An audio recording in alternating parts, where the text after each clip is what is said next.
তা দেখতো কে দরজাটা খোল।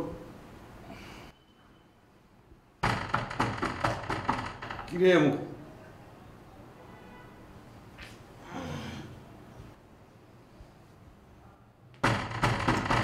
আসি আসি, কে?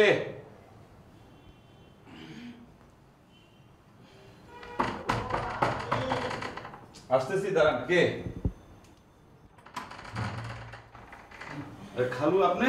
হ্যাঁ বাবা। কোথেকে? বাবা গ্রাম থেকে আইছি বাবা।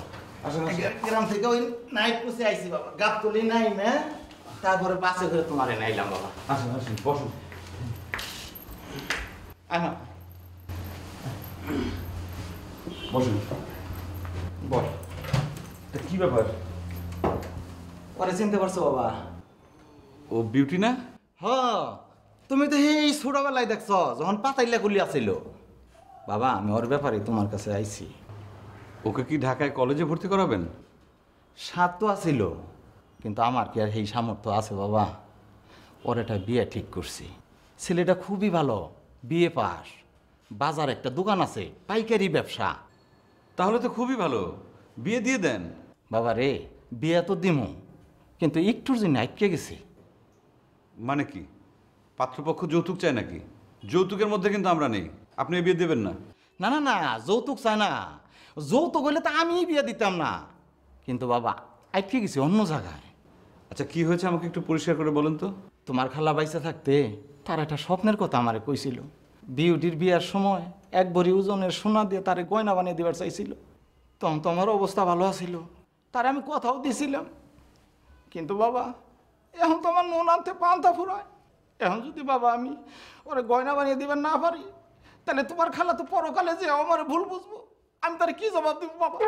বাবা তুমি আমার এই কথাটা রক্ষা করো বাবা। আচ্ছা আচ্ছা আচ্ছা, আপনি বসেন, এত টেনশনের কিছু নেই। সারা রাত জার্নি করে এসেছেন, হাত মুখ ধুয়ে একটু ফ্রেশ হন, আমি দোকান থেকে নাস্তা নিয়ে আসি। না বাবা, আমি কোনো নাস্তা টাস্তা খামো না। এখন যাবো একটু ঘুরাম, ওর ফুবু থাকে। ওর ফুবু কইছিল ওর বিয়ের সময় একটা খাট বানিয়ে দেবো। এখন যাই না, সেই খবরটা তারে দিম। ঠিক আছে যান, কিন্তু নাস্তাটা করে যান। বাবা আমার তো সময় কুলাইব না, আমি আবার গোরান থেকে ফকিরাপুল যাবো। কেন ফকিরাপুল কেন? ওই যে আমার গ্রামের দবির, ওই দবিরের পোলা থাকে ফকিরাপুল, তারে আমি ফোন করে আইছি। হ্যাঁ আবার কইছে পাত্ররে একটা স্যুটের কাপড় দেব। আমি ওই স্যুটের কাপড় নিয়ে রাইতের কুচে আবার গ্রামে চলে যাব। সবই ঠিক আছে, আপনি এত কষ্ট করে আসলেন, দু একটা দিন ঢাকাতে থাকেন। বাবা রে থাকুন যাব না, বিয়ের ভেজাল তো নানান কাম পড়ে রয়েছে। বাবা তুমি আমার এই কথাটা রাখো বাবা, একবারই শোনা বাবা, তোমার মাধ্যমে জানি তোমার খালার স্বপ্নটা আমি পূরণ করবার পারি বাবা। আচ্ছা আচ্ছা ঠিক আছে ঠিক আছে, আমি আপনাকে কথা দিলাম স্বর্ণের ব্যবস্থা আমি করব, ঠিক আছে বাবা আমি নিশ্চিন্ত হইলাম। আচ্ছা মা তাড়াতাড়ি নো, বোরান যায় তোর খুব আবার ধরম লাগবে, নাহলে বিপদে করে বিউটি ভালো থাকিস। হ্যাঁ জুতা পাই দে মা। খালু ভাড়া আছে তো? বাবা ভাড়া আছে, ভাড়া আছে, আর আমি চিন্তা করেন বাবা। আসি বাবা। ঠিক আছে ভালো।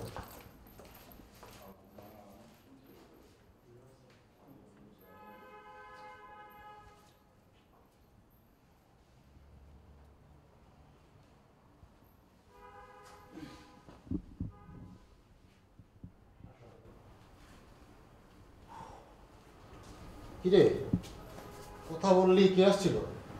আমার এক খালু গ্রাম থেকে আসে। তা আসছিল আবার চলে গেল, নাস্তা করে যাইতো। বলছিলাম একটু তাড়া আছে। তারা আছে মানে কোনো সমস্যা? আছে একটা পারিবারিক সমস্যা, গোরান যাবে, তারপর এখান থেকে ফকিরাপুল যাবে, আবার আজকে রাতেই নাকি ব্যাক করবে। ও আচ্ছা, তো তোর আজকে কাজ কি, অফিস যাবি না? অফিসে গেলেও চলে, না গেলেও চলে। কেন? না মানে অফিস যদি না যাস তাহলে আজকে কিন্তু তোর একটা চান্স আছে। কিসের চান্স? আরে ওই যে তুই ওরে দেখতে চাইছিলি না? ওরে মানে? আরে বোকা আমার প্রেমিকা। শোন, আজকে ওর জন্মদিন, আমরা একটা রেস্টুরেন্টে যাব, তারপর মনে করে একটা কেক কাটবো, তুই আমার সাথেই থাকবি। আচ্ছা দোস্ত, তুই আমাকে একটা পরামর্শ দে তো, আজকের এই বিশেষ দিনে আমি ওকে একটা স্পেশাল গিফট করতে চাই। আচ্ছা কি গিফট করা যায় বলতো দোস্ত? কি গিফট করবি? একটা হীরার আংটি কিনে দে। এইবারে তুই আমার সাথে ফাজলামি করিস না, আমার ব্যবসার অবস্থা তুই জানিস না দোস্ত, কম বাজেটের মধ্যে একটা কিছু বল। প্রেম করবি আবার বাজেট কম, এইটা কি ধরনের প্রেম? আচ্ছা ঠিক আছে, তোর বাজেট কত? এই মনে কর 5-7 হাজার টাকা। 5-7 হাজার টাকা যদি তোর বাজেট হয়, একটা স্বর্ণের রিং কিনে দে। Good idea. দোস্ত তুমি রেডি হও, আমি তোমার নিয়ে এই সোনার আংটি কিনতে যাব। তার আগে কাজ আছে, টাকা গুনতে হবে। তুই মানি ব্যাগটা দে, আমি টাকা গুনে দিই। আরে বেটা, মানি ব্যাগের মধ্যে এত টাকা থাকে? তুই দাঁড়া, টাকার সিন্দুক বাই করতেছি, বয়।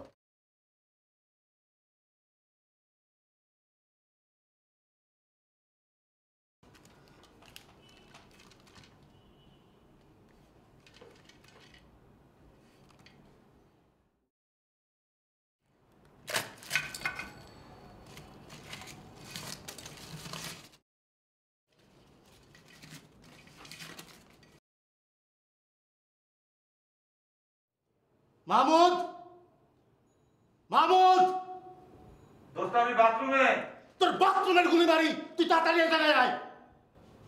আসতেছি। কি হয়েছে দোস্ত? ব্যাংক ডাকাতি হয়েছে। আমি জানতে চাই এই ব্যাংক ডাকাত কে। এই যে কয়েকদিন আগে যে সোনালী ব্যাংকে ডাকাতি হলো, সেই ডাকাত তো ধরা পড়ছে তো। সোনালী রূপালী কোনো ব্যাংক না, আমার তিল তিল করে গড়া এই মাটির ব্যাংক ডাকাতি হয়েছে। আমি জানতে চাই এই ব্যাংক ডাকাত কে। হায় হায়, এই কাজ কে করলো? কি রে, এগুলো কি সাদা কাগজ কেন? হায় সর্বনাশ! এই কয়দিন আগে না তোর খালাতো ভাই আসছিল বাসায়, সে চুরি করে নাই তো? এই খবরদার, আমার খালাতো ভাই নিয়ে কোনো রকম বাজে মন্তব্য করবি না। আমি প্রতিদিন এই ব্যাংক চেক করি, কালকে রাত্রিরেও আমি এর মধ্যে টাকা ঢুকাইছি। দোস্ত, আমার মনে হয় তোমার টাকাগুলো নকল ছিল, রং জ্বলে যে সাদা কাগজ বের হয়ে গেছে। এই দেখো। আমার তিল তিল করে গড়া সব টাকা এখন নকল হয়ে গেছে না? তুই ব্যাংক ডাকাতি করছিস ভালো কথা, তোর মধ্যে সাদা কাগজ ঢুকাইছিস কেন? সত্যি কথা বল, সত্যি বল, নাইলে কিন্তু এই ব্যাংক তোর মাথার উপর ভাঙবো আমি। দোস্ত দোস্ত দোস্ত, মাথা গরম করে খুন খারাপই করো না। এটা নামাও, নামাও প্লিজ। তুমি মাথা ঠান্ডা করো। আমি সব সত্যি স্বীকার করতেছি, এই ব্যাংক ডাকাতি আমি করছি। আর ভেতরে সাদা কাগজ ঢুকাইছি, তার কারণ আছে। তুমি প্রত্যেকদিন সকালে রাত্রেবেলা চেক করো না যে ব্যাংকের ভেতরের মালটা ঠিক আছে কিনা? আমি ভাবছিলাম এইভাবে যদি 7টা দিন পার হয়ে যায়, তোমার ব্যাংক ভেঙে আমি যে টাকাটা নিছি সেই টাকাটা ফেরত দেবো। খোদার কসম কইতেছি দোস্ত, তোমার ব্যাংক ডাকাতি করে আমি 5,665 টাকা পাইছি। 665 টাকা আমার কাছে নগদ ক্যাশ আছে। এখনই আমি তোমার সেটা ফেরত দিতে পারি। বাকি 5,000 টাকা আমি তোমার 1 সপ্তাহের মধ্যে দিয়ে দেবো। মানে একজন ভদ্রলোক খুব বিপদে পড়ছিল, তারা আমি 5,000 টাকা দিয়ে একটু সাহায্য করছি। প্লিজ দোস্ত। তোর এই 5,000 টাকার জন্য আমার প্রেমিকার জন্মদিন 7 দিন পিছাই দেবো না? সে কত আশা করে আছে, আমি তারে উইশ করব, তার সারপ্রাইজ দেব। এই এ তুই বল এই মুখ আমি তার সামনে কিভাবে দেখাবো বল? তুই না বললি আমার সাথে নিয়ে যাবি? তোরে মুখ দেখাইতে হবে না, তুই আমার পেছনে যাবি। আমি আগে মুখ দেখাবো, তারপর তোর প্রেমিকারে আমি রিকোয়েস্ট করে বলবো যে আজকের দিনে আমরা গিফটটা দিতে পারতেছি না, আজকে শুধু খাওয়া দাওয়া করে চলে যাব, 1 সপ্তাহ পরে এসে গিফটটা দিয়ে যাব। তাই না? আমার প্রেমিকার সামনে তোর মতো একটা ব্যাংক ডাকাতরে নিয়ে যাব, নিয়ে যায় পরিচয় করাই দেব। এই দেখো, এই ব্যাংক ডাকাত আমার বন্ধু। সাক্ষর। এই শার্ট তোর পছন্দ হয়েছে? এই শার্ট গায়ে দিয়ে তুই প্রেমিকার জন্মদিনে যাবি? ওকে, নো প্রবলেম, নে।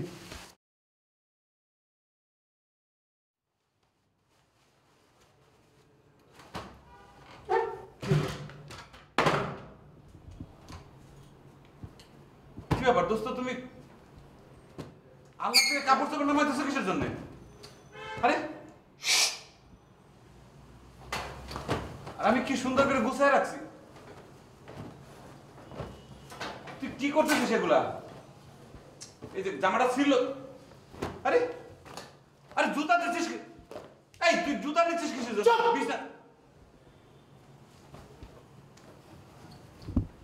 এটা কিন্তু ঠিক হচ্ছে না দোস্ত। তুমি এগুলো কি করতেছো? আমি তো ব্যাংক ডাকাতির দায় স্বীকার করে নিছি, তাই না দোস্ত? আমি তোমার কাছে 1 সপ্তাহ সময় চাইছি। চুপ!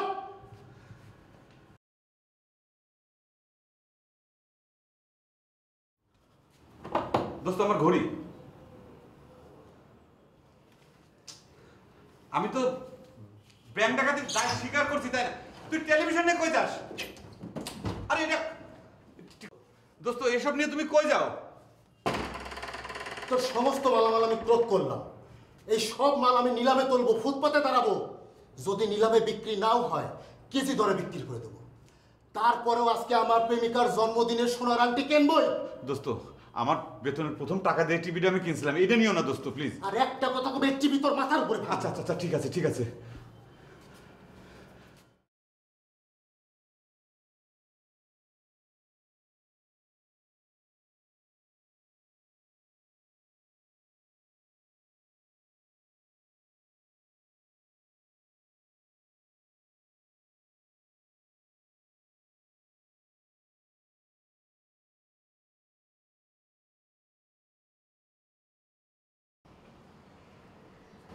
ম্যাডাম, ম্যাডাম আমি চলে এসেছি।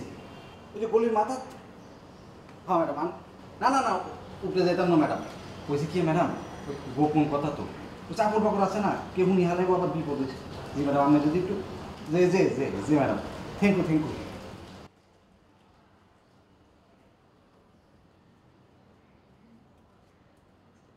ম্যাডাম সালাম আলাইকুম। ওয়ালাইকুম সালাম, বলেন। ম্যাডাম, স্যার তো আর একটা দায়িত্ব দিছে। কি দায়িত্ব?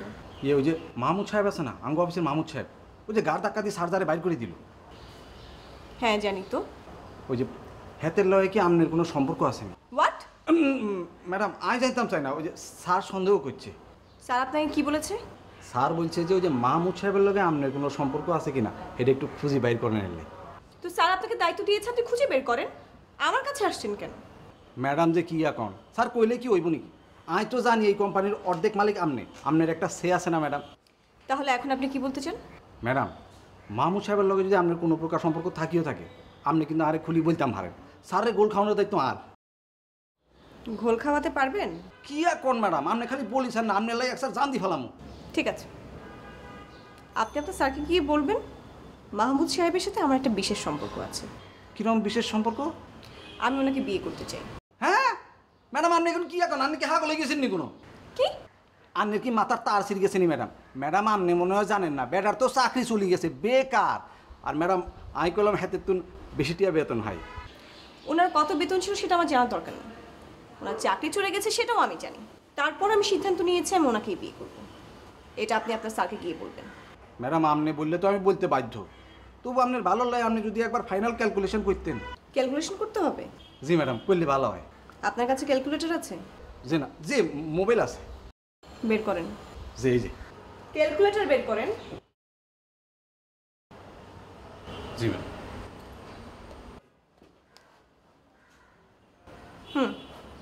রেজাল্ট ঠিক আছে, আমি ওনাকে বিয়ে করছি। ও ম্যাডাম, আপনি কোন একজন কি টিপলেন, কোন একজন কি বাইরে গেল, কিছু তো টের হাইলাম না। আপনার এত কথা বুঝতে হবে না, যেটা আমি বলছি সেটা আপনি আপনার স্যারকে গিয়ে বলেন। যান।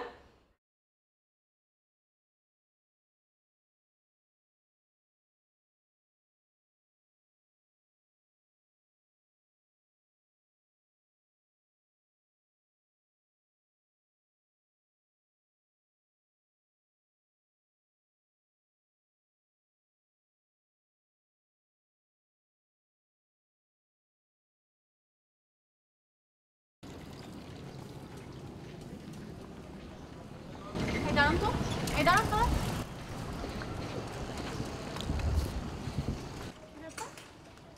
এই যে ওঠেন, ওঠেন বলছি। কি ব্যাপার, আপনি এরকম লুঙ্গি আর গামছা পরে ঘুরছেন কেন? কই লুঙ্গি না তো, ট্রাউজার, চেকটা লুঙ্গির মতো। হলো আপনার এই অবস্থা কেন? আপনি এইভাবে ফুটপাত দিয়ে হাঁটছেন? ওই একটু ফিল নিচ্ছি। ফিল নিচ্ছেন? কিসের ফিল? ওই যে যারা গরিব, অন্নহীন, বস্ত্রহীন, বস্তিতে থাকে, ওরাও তো রাস্তায় চলাফেরা করে, ওদের ফিলটা নেওয়ার চেষ্টা করছি। খুব ভালো, তাহলে একটা কাজ করেন, গামছাটা ফেলে দেন, খালি গায়ে রাস্তা দিয়ে হাঁটুন। যান। না না না, প্রথম দিনে এতটা করা উচিত হবে না। প্রথম দিন গামছা গায়ে দিয়ে ঘুরছি, এরপর স্যান্ডো গেঞ্জি গায়ে দিয়ে ঘুরবো, তারপর একদিন হয়তো বা খালি গায়ে ঘুরবো। যাই হোক, বাদ দাও এসব কথা। তুমি কোত্থেকে গেলে? ডাক্তারের কাছে। ডাক্তারের কাছে মানে? কোনো সমস্যা? কোনো সমস্যা না, একটু জ্বর জ্বর লাগছিল তাই। ও আচ্ছা, ওষুধ দিয়েছে? ডাক্তারের কাছে গেলে কি ডাক্তার ওষুধ দিয়ে দেয়? তাহলে কি দেয়? টেস্ট দেয়, এক গাদা টেস্ট দিয়েছে। সেই টেস্টগুলো করিয়ে রিপোর্টগুলো নিয়ে ডাক্তারের কাছে গেলে তারপর ওষুধ দিবে। সামান্য জ্বরের জন্য এত টেস্টের দরকার আছে? কয়েকটা প্যারাসিটামল খেয়ে নিলে পরেই তো জ্বর সেরে যায়। শোনেন, আপনি কোনো ডাক্তার না যে আপনার কথা আমি প্যারাসিটামল খাবো। আপনি কোথায় যাচ্ছেন? না, এমনি রাস্তা দিয়ে হাঁটছিলাম আর একটা বিষয় চিন্তা করছিলাম। আচ্ছা, স্বর্ণের ভরি এখন কত করে বলো তো? কেন? লাগবে, আমার লাগবে। আপনার কি বিয়ে? না না, আমার বিয়ে না, আরেকজনের বিয়েতে গিফট করব। মাত্র 2 দিন আগে আপনার চাকরিটা চলে গেল, গামছা গায়ে দিয়ে আপনি রাস্তা দিয়ে হাঁটছেন, আপনি আরেকজনের বিয়েতে স্বর্ণ গিফট করবেন, তাও 1 ভরি? আপনি কি একটা ফালতু নাকি? না না, আমি ফালতু না, আমি আসলে বাধ্য হচ্ছি এই গিফটটা দিতে। কিরকম? আচ্ছা ঠিক আছে, তোমাকে বুঝিয়ে বলছি। আমার এক খালু আজ সকালে গ্রাম থেকে এসেছে। আমার ওই খালাটা অনেক আগেই মারা গেছে। মারা যাওয়ার আগে ওই খালার স্বপ্ন দেখেছিলেন তাদের একমাত্র মেয়ে বিউটির বিয়েতে 1 ভরি স্বর্ণের গহনা উপহার দেবেন। খালু এসে তো কান্নাকাটি, বলে যে দেখ, বিউটির তো বিয়ে ঠিক হয়ে গেছে, কিন্তু আমি তো 1 ভরি স্বর্ণ জোগাড় করতে পারছি না। রহিমা তো আমাকে ভুল বুঝবে। রহিমাটাকে? রহিমা মানে আমার খালা, বিউটির আম্মা, যিনি মারা গিয়েছেন। বুঝলাম। তো আপনি এই 1 ভরি স্বর্ণের টাকা কিভাবে জোগাড় করবেন? ওই যে বাসের সাহেবের ছেলের ফর্ম ফিল আপের টাকা যেভাবে জোগাড় করেছি সেইভাবেই জোগাড় করব। ওই টাকা তো আপনি জোগাড় করেছিলেন আপনার মাটির ব্যাংকটা ভেঙে। আর ছোট্ট একটা কারেকশন ছিল, ওই যে মাটির ব্যাংক আর টাকা, ওগুলোর মালিক আমি ছিলাম না, ওটার মালিক ছিল আমার এক রুমমেট। আমি না জানিয়ে চুরি করে ওই টাকাটা বাসের সাহেবের ছেলের ফর্ম ফিল আপের জন্য দিয়েছিলাম। অবশ্যই টাকা চুরির জন্য আমার রুমমেট আমাকে খুব অমানবিকভাবে একটা শাস্তি দিয়েছে, যেটা তার একদম উচিত হয়নি। কি শাস্তি? এই যে আমাকে আজ গামছা পরা দেখছো কেন? তো সে কি করেছে জানো? আমার কাপড় চোপড়, জুতা, বিছানার চাদর, লেপ, তোশক, বালিশ, ঘড়ি সব কিছু ফুটপাতে নিয়ে অল্প দামে বিক্রি করে দিয়েছে। ভাগ্য ভালো এই গামছাটা ভেজা অবস্থায় বাথরুমে ছিল, না হলে আমি বাইরে কিভাবে বের হতাম। আপনি চলেন আমার সাথে। না না, আমি তো তোমার সঙ্গে যেতে পারবো না, আমি তো স্বর্ণের সন্ধানে যাচ্ছি। আমি একটা লিস্ট করেছি, আমার কিছু সামর্থ্য বন্ধু আছে, ওদের প্রত্যেকের কাছে যাব, কিছু করে টাকা ধার নেব, তারপর 1 ভরি স্বর্ণ কিনবো। আপনার যেখানে খুশি আপনি সেখানে যাবেন, কিন্তু তার আগে আপনি আমার সাথে আসবেন। আসেন।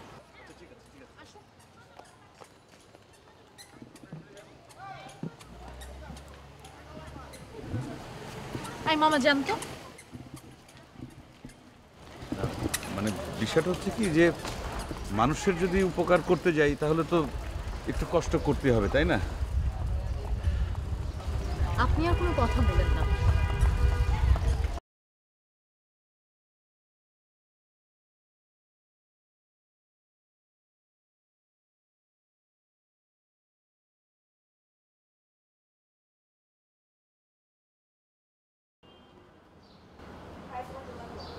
এই দোল থামা, যা।